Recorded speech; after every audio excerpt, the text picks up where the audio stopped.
29.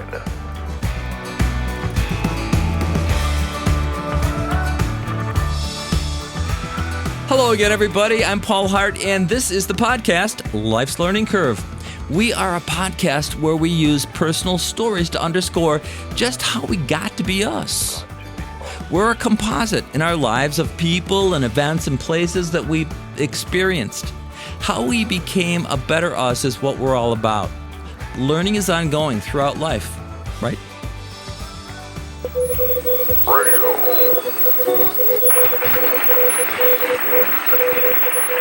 The classic age of radio happened way before I was born. Before streaming, before cable TV, before just television through the airways. Great storytelling dominated the realm of radio. Now, similar to podcasts, these things were audio only, of course. So this is kind of cool, a throwback, theater of the mind, storytelling.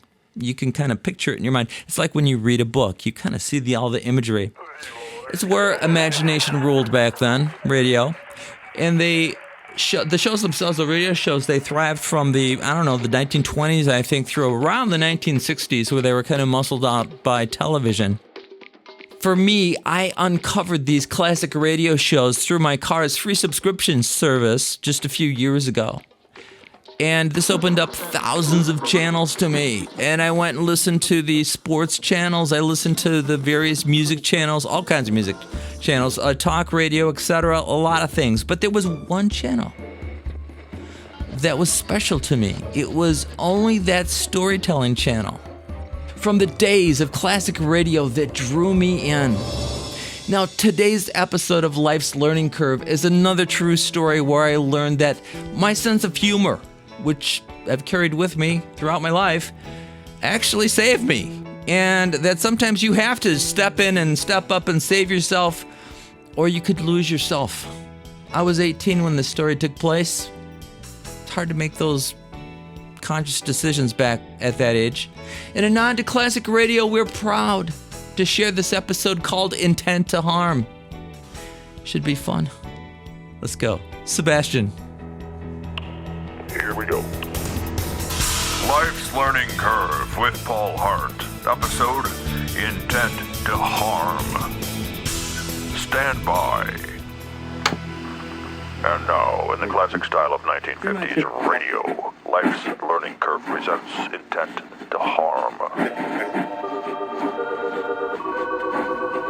Of my occasional lazy teenage boasts, I have to share a significant story about a very brief summer job my Uncle Phil found for me when I was 18 years old. When I was not lying around playing music at home, I worked at a job. Sure, my dad had instilled in me an on-your-toes work ethic. I was fresh out of high school and I would attend Eastern Illinois University in that late summer. And that meant I had to earn any spending money I would need to cover the book costs, usually around $300. So a good-paying, hard-working job was necessary. Heck, it was mandatory for me. Now, my Uncle Phil was a sociable kind of guy and had lots of friends, and apparently his acquaintances were always asking him, "Hey, Phil, you got a summer job open for a responsible teen? Know anybody?" I was lucky. Uncle Phil came to me. He hooked me up working the grounds crew for the local school district. See the episode of Life's Learning Curve called My Plum Job for more on that. Now, grounds crew was hard, sweaty, laborious work, but hey, I was in my teens and we were outside working and I liked it. And the money. It paid well compared to other jobs at that age. But Uncle Phil's reference for this job was quite different. This job would be different. I found out it would be awkward, demoralizing, nightmarish, and somehow funny to me. It was really like me participating in a Hitchcock film with a guy named Anthony. Anthony was a 30-something guy, around 165 pounds, who looked like the world had given him very few breaks. Yet he exuded an awkward confidence that made me, well, it made me uneasy.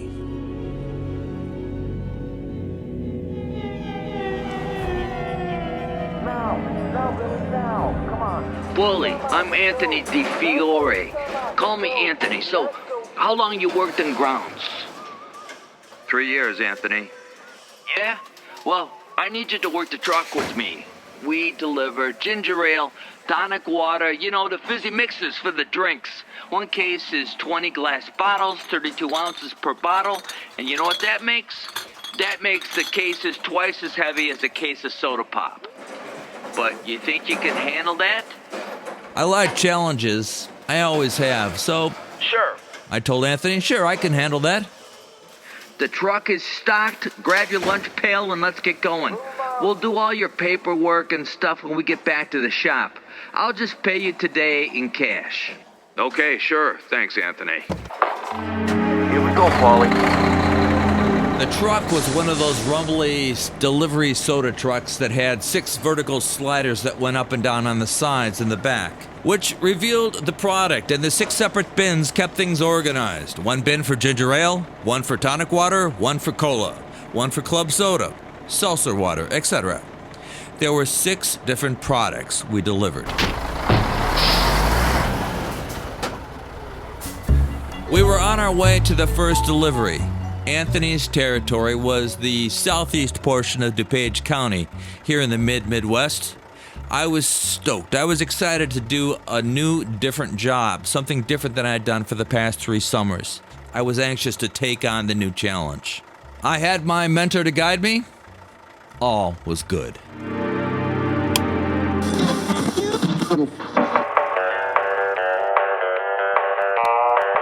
There, that's good.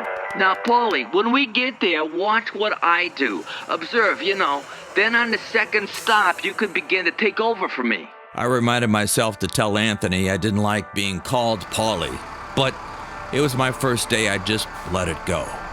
Our truck rumbled up to the large delivery opening to a mid-sized supermarket. I shadowed and observed Anthony as he entered the delivery area with 3 cases of ginger ale, 2 cases of tonic water, and 1 case of seltzer water.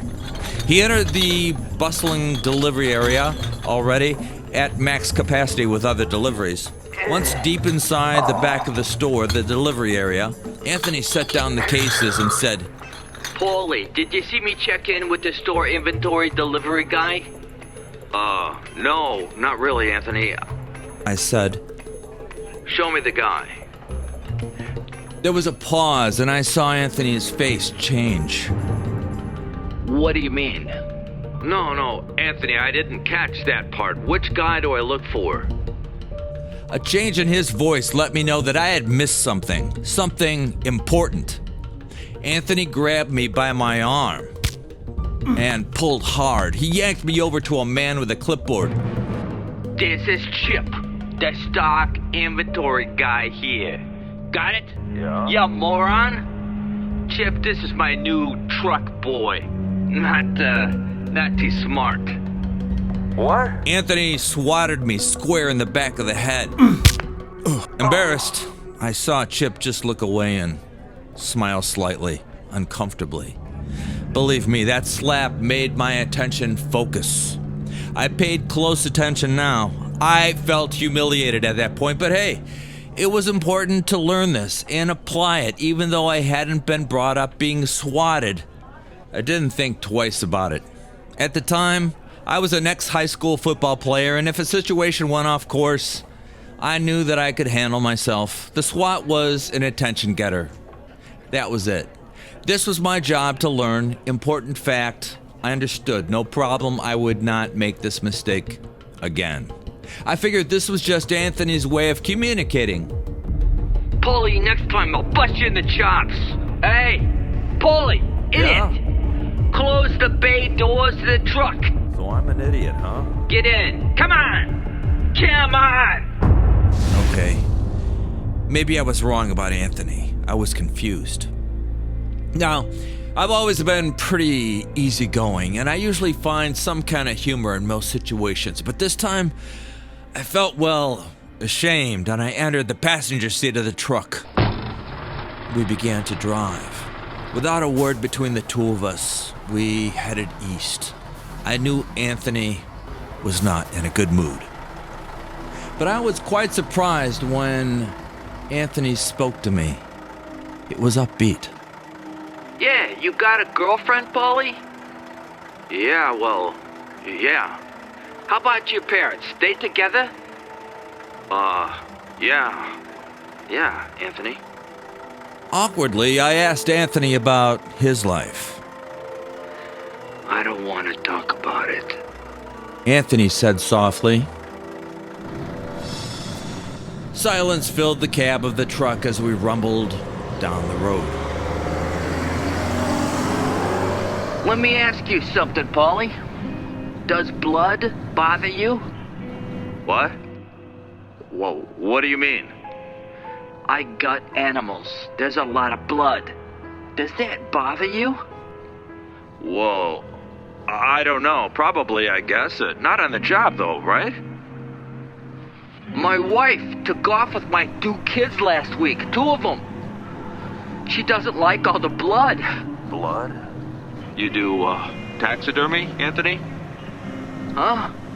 Nah, I just like hunting and gutting. Okay, this was weird, but back then I had this bad habit. Still do sometimes, of asking questions, even when I shouldn't. Then, what do you do with the gutted animals, Anthony? Oh, I just keep them in the basement. Smell? There's gotta be a bad smell down there, right? No, I kinda like it, Paulie. I wondered, who was this guy? I thought, odd. Yep, uncomfortably odd.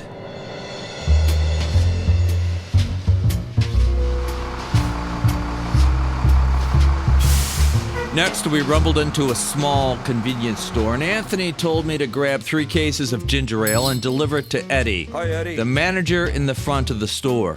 It was a one-man operation. Checking in. I did that. I checked in with Eddie, and then Eddie asked me to stock the product in the delivery refrigerated glass-doored section of the store. I'm on it. I told Eddie, and I was. For some reason, Anthony never exited the truck. I did look out and check on him once, and I saw him just leaning and slumping over on the driver's door. Now, it was summer, and I was dressed for the heat of the summer this season, yeah. And however, my short time in that refrigerated section froze me to the core. So I had to remind myself, okay, this was work, and I really needed this work. As I quickly finished stocking the refrigerated shelves with ginger ale, Anthony appeared at the door and spoke to Eddie, the manager. Eddie, sorry I got me a idiot kid working a truck this summer. Not a hard worker, this guy. Paulie, get out of here. Get out of here. You think we got all day? Get in the truck. Get in the truck, Sorry, Eddie. He's a loser. What? Come on, Anthony, what? I'd started to laugh. Anthony had to be kidding. I mean, this was just too much anger for the situation we were in. It seemed unnecessary. It took me by surprise and was funny to me. Manager Eddie just smiled and he looked down, he looked away. But it wasn't Anthony kidding around. Anthony looked frighteningly angry. This time I knew I had checked in and I had been efficient with my time. I began to sense an unnormal reality. Anthony's anger was so out of place that I had laughed out loud by accident. Who knows? It was funny. Or maybe Anthony's little dramas were just getting uncomfortable. Do you know what you need, Paulie? You need some time in the cage. The cage? Anthony, stop being weird. What's wrong with you? Turns out I shouldn't have said that. Once on the road again, I fully expected to be chewed out by Anthony, lectured to, or redirected somehow. Maybe even a slap in the head again. However, Once again, there was silence for many miles. As he drove, Anthony's face twisted unnaturally now. It was this kind of a cartoonish look. It struck me funny, but I didn't laugh. When I looked at Tim sideways from the corners of my eyes, I saw a mix of anger, frustration, and rage, occasionally slamming his hand hard against the steering wheel. That was enough, I thought. That's enough. I have to do something to distract Anthony. When I finally broke the silence, I said, Anthony, I'm sorry for not doing as good as you thought. Quietly, Anthony said, You're doing good, Paulie. Confused now, I asked, Anthony, how are you doing? His answer conflicted with his words, and he said, I'd never been better. I got this truck, I got this job, and I got a great summer truck helper. What? Anthony, stop kidding around. What? This guy might be off his nut, I thought. Seemingly unstable. Again, I did laugh out loud. I was confused. The whole thing just struck me funny. It was contradicting itself, the whole thing. However, that changed. I saw a serious look from Anthony, and he just stared at me as he was driving, not looking at the road. He just stared at me, glaring. It made me uneasy.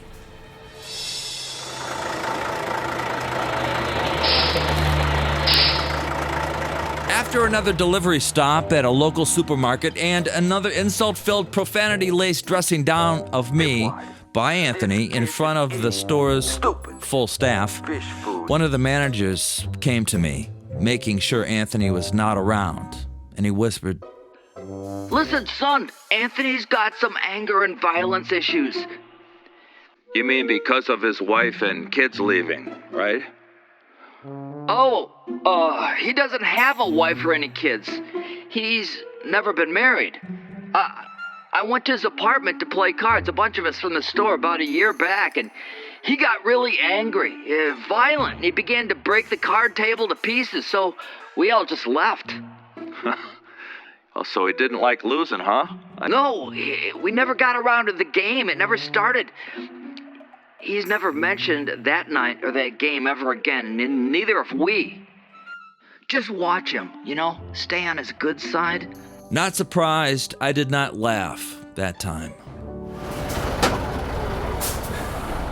Around midday, our large truck lumbered into an unkept, small, dusty drive-in hot dog stand just off of Roosevelt Road with a dirt and broken glass parking lot area, which was fine with me, the food stand, because I was 18 years old and food was a passion at that age. After we ordered, we sat at a beef-filled picnic table just east of the hot dog stand. As I ate my Chicago dog with everything but peppers on it, Anthony sat in silence. His expressionless face stared toward the ground. I watched bees, flies, and even an ant crawl onto his plain hot dog before he took his first bite. Being all of 18 years old at the time, I guessed Anthony's wife and kids might have been actually real, a recent marriage or something. A couple months old and things went bad, I don't know. Maybe it was real and their departure weighed heavily on his mind. Or did he just make it all up?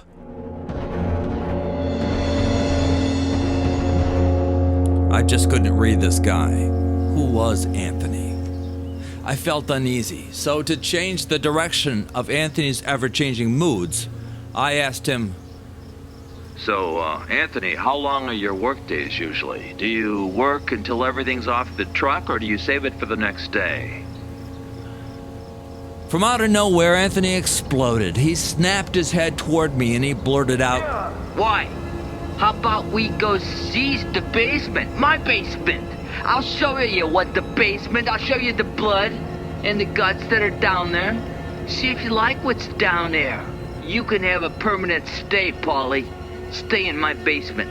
Let's go. With anger in his eyes, Anthony reached out and grabbed for me.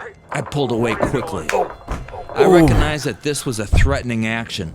For once, I didn't find the humor. Come with me, Paulie. I knew I had to make a decision fast, Now. and I was many miles away from home.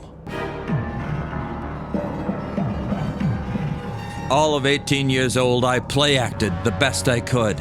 I calmly laughed, uneasily probably, as if it was all a joke, and I told Anthony, Oh, hey, Anthony, I'm gonna go inside and use the bathroom. I'll be right back. Anthony grunted It's a bitch. and looked away. I walked in the east door by our parked truck and walked through the small hot dog stand, and I stealthily exited the west door on the other side of the building. 30 miles from home, I began my escape.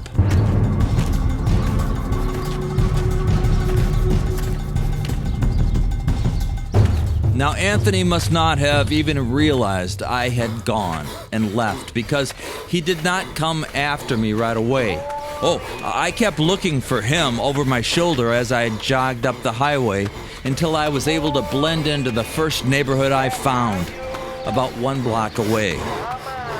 Then I serpentined in and out of areas that were less traveled by vehicles, neighborhoods, empty lots, forest preserves, until I recognized where I was.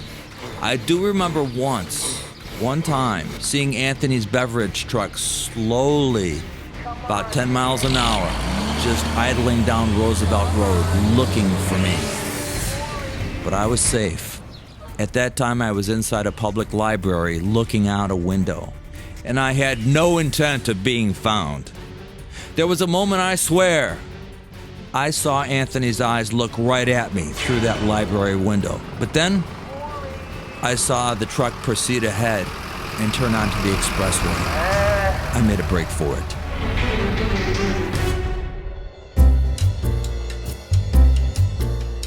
I had traveled just under 10 miles by foot that day to escape Anthony, to find a familiar landmark. This was prior to cell phones, so calling would not be an option. So, just as my parents had taught me, I relied on other strangers to help me.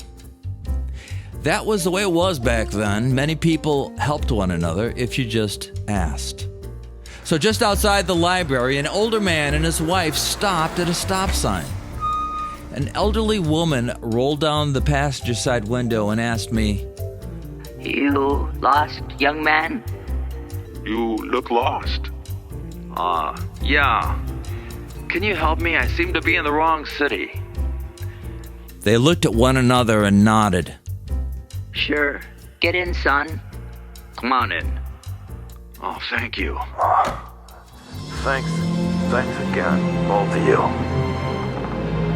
The older couple drove me 20 miles that day, all the way back to my home. Riding in that car made my mind race. I couldn't stop thinking. I was quiet as I sat in the back seat, but I couldn't help but wonder, what if Anthony would come after me? But soon I realized he couldn't. He had never gotten my address or phone number, remember? Grab your lunch pail and let's get going. We'll do our paperwork when we get back to the shop. Or I'll just pay you in cash today. How's that? Okay, sure, Anthony.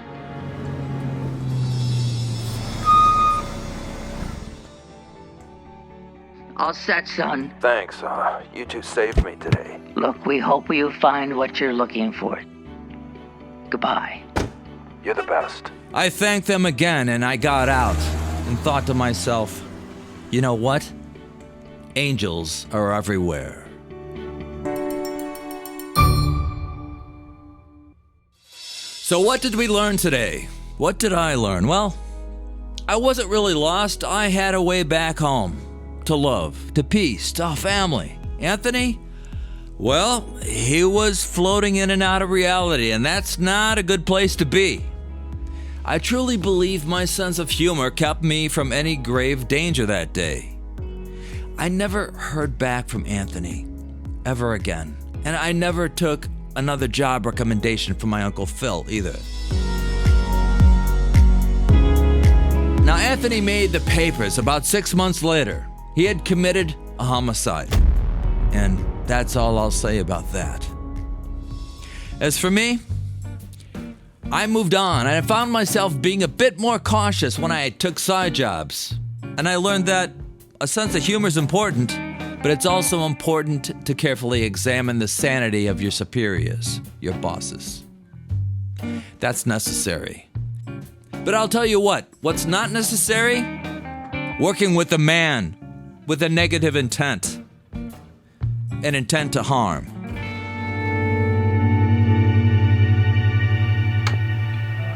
This has been Life's Learning Curve Radio Theater. I hope you enjoyed our classic radio nod today.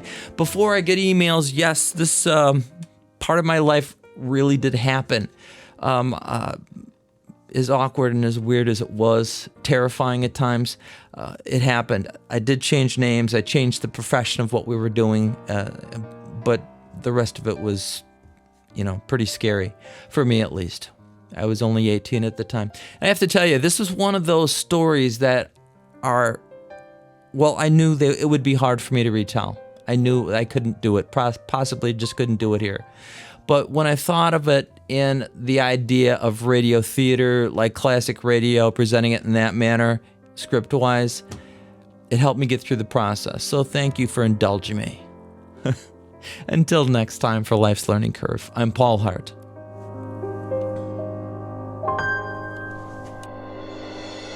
Subscribe to Life's Learning Curve at lifeslearningcurve.org and leave a review on Apple Podcasts, Stitcher, or Podchaser. Season 4, Episode 59, Intent to Harm of Life's Learning Curve podcast was put together by producer Sebastian T. Dog, executive producer Paul Hart, technical director Vince Gordon, editor Paul Richards, audio and sound Riley Hart, production manager Heidi Cerner, studio equipment management Don Compton. Hey, find us on Facebook and find us just about everywhere else podcasts are heard these days. Visit our website, lifeslearningcurve.org, and subscribe, read a blog, or shoot us an email. This episode has imaginative voice recreations. To protect the privacy of others, some names have been changed and characters conflated. Episode 59, Intent to Harm. I'm Paul Hart, and we will proudly be back next month with more stories and guests from Life's Learning Curve. We're clear.